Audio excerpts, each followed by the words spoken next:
Sahabat entrepreneur, salam hebat luar biasa. Kali ini saya akan membahas tentang 5 jenis fintech, karena saat ini banyak sekali fintech-fintech baru, dan apakah perbedaannya, serta fintech-fintech apa yang terdaftar dan berizin OJK. Kita bahas yang satu ini.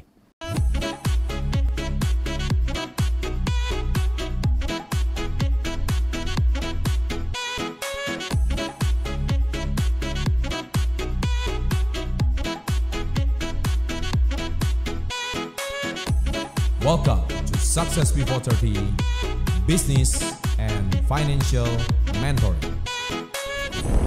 Baik, pertama kita harus tahu dulu what is fintech. Fintech is financial technology.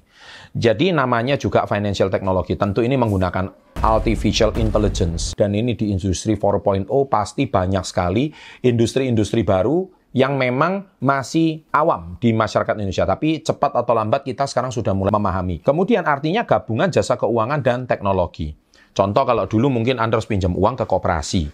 Nah sekarang dengan adanya fintech, mungkin kita bisa tahu platform-platform apa yang memang kalau kita pinjam uangnya itu bisa sangat mudah dan mengajukan kredit secara online dan sebagainya.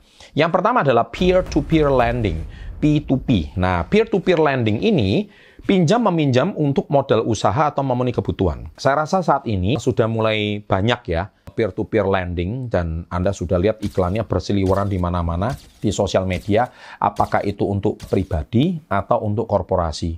Kalau untuk korporasi, jelas peer-to-peer lending mungkin saat ini lebih tepatnya adalah peminjaman online tapi secara legal, dan itu diawasi oleh OJK. Tapi kalau secara ilegal, jangan-jangan seperti pinjol. Nah, itu masalahnya. Nah, jadi kalau pinjol pun sekarang sudah ada yang legal. Kalau pinjol ilegal masih banyak. Yang kedua adalah crowdfunding. Nah, crowdfunding itu adalah patungan untuk modal usaha atau kegiatan sosial. Contohnya, kalau crowdfunding itu sekali lagi harus ada berlisensi otoritas jasa keuangan.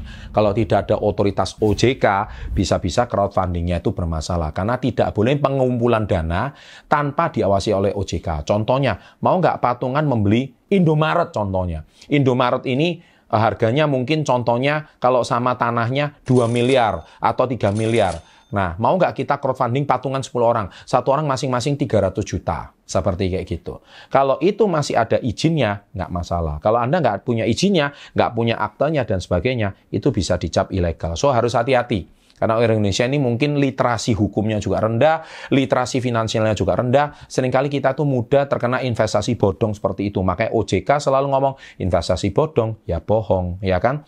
Yang ketiga, e-wallet. E-wallet ini adalah dompet digital atau uang elektronik untuk transaksi secara praktis ya. Kita lihat mungkin sudah banyak ya brand seperti kayak GoPay, OVO, ya, Dana, dan sebagainya. Itu memang sudah termasuk e-wallet itu sudah sangat populer zaman sekarang ya. Yang keempat adalah bank digital. Bank digital adalah bank yang 100% transaksinya digital, mulai dari pendaftaran rekening sampai manajemen asetnya. Saya rasa juga mulai banyak ya. Baru-baru ini yang IPO adalah mungkin akuisisi Bank Jago. Nah, yang bagaimana berkolaborasi sama salah satu platform marketplace terbesar di Indonesia. Nah, itu juga ada bank digital, di mana 100% transaksinya all is digital, ya. Dan yang kelima adalah investasi. Nah, instrumen penanaman modal itu seperti reksadana, SBN, dan sebagainya. Itu termasuk yang terlisensi OJK, itu kita juga harus pelajari. Nah, perbedaan fintech terdaftar dan berizin OJK. Terdaftar OJK boleh beroperasional sampai setahun dan wajib ajukan perizinan. Karena akan dievaluasi setiap tahun. Kalau Anda menyalahi OJK, juga pasti akan dihentikan. Yang kedua, berizin OJK. Berizin OJK artinya bisa beroperasional permanen tanpa kadaluarsa. Jadi, terdaftar OJK dan berizin OJK. Dua kalimat ini kita harus tahu betul. Jadi, kalau terdaftar OJK, ya catat ini ya. Kalau terdaftar OJK, itu mungkin diberikan kontrak setahun, kemudian dievaluasi. Tapi kalau berizin OJK, itu berarti memang sudah lisensi dari OJK. Nah, itu aman sekali.